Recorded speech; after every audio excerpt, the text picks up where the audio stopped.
नमस्कार बंधुगण, आज आम यह वीडियो माध्यम जानिबा गोटे चमत्कार वशीकरण प्रयोग विधि जहाँकि आपण माने केवल मात्र 7टी नाली लंका माध्यम करें। देखंतु यही वशीकरण प्रयोग विधि सबुठारु चमत्कारी प्रयोग विधि। जदि आपण माने कौनसी पुआ को झील को स्वामी स्त्री जहाँ को भी वशीकरण करने चाहूँगी केवल मात्र तांकरी नाम जानिथिबे ताहले आपण माने एही लंका द्वारा वशीकरण करिपारिबे। केवल मात्र आपण मानकु 7टी लंका ही दरकार पड़िथिबो, किंतु लंका को भल भाव ध्यान देकी देखिबे जेमिति लंकाटी खंडिया खाबुरा होई नथिबो। जदि कौनसी जगह खंडिया खाबुरा होइथिबो ताहले आपण माने जहाँ किछि करिवे अर्थात टोटका तंत्र प्रयोग करिवे से सब काम करिवो नाही, संपूर्ण भाव में भल थिबा आवश्यक। तो चलंतु जानि नेबा संपूर्ण प्रयोग विधि।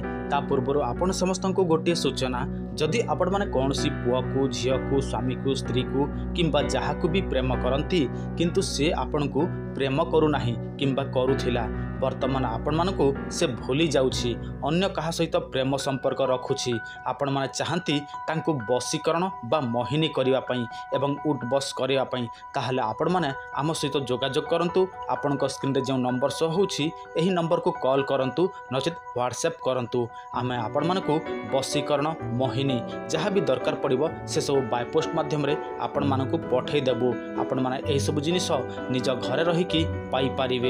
एही वशीकरण प्रयोग निमंते आपण मानकु दरकार पड़िबो 7टी नाली लंका, बसिया पई आपण मानकु नाली रंगर कंबल हो किंबा नाली रंगर आसन, आउ आपण माने पिंधिबा वस्त्र नाली रंगर होइथिबा आवश्यक, होम काठ, किछि सोरिष तेल किंबा घी यही सब जिनिस दरकार पड़िबो। यही सब जिनिस जोगाड़ करिला परे आपण माने शुक्रवार दिन रात्रि समय रे देखंतु रात्रि 12टा समय रे कोन करिवे, कोनसी एक निर्जन स्थान को चली जिवे, सही स्थान रे बसिकी उत्तर को मोह करिवे एवं आपण माने जहाँ किछि नै छंती पूजा सामग्री हो जो होमकुंड जहाँ किछि जिनिस अछि से सब गोटे होमकुंड जाली देबे। तापर कोन करिवे आपण माने जो नाली लंका थिबो सही नाली लंका रे आपण माने जे कोनसी मोहिनी मंत्र बा वशीकरण मंत्र 7 थर प्रयोग करिवे एवं सही लंकाटी को आपण माने जहाँ को वशीकरण करिवे ताहार रूप नाम एही सब को ध्यान रखिकी आपण माने ताहाकु थिबा होमकुंड रे सही लंका को पकई देबे।